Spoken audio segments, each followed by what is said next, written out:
এই জায়গার যে রোডটা গাইস, যারা যারা চিনে, হ্যাঁ এটাই তো। এর লেগে আমি কইছিলাম দুইজন থাকলে, দুইজনে হেলমেট পরা থাকলে ধরতো না।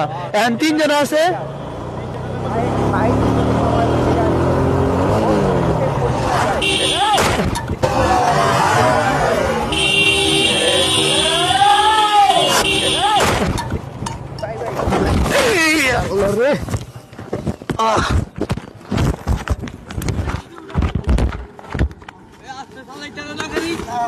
টাকা দিছে না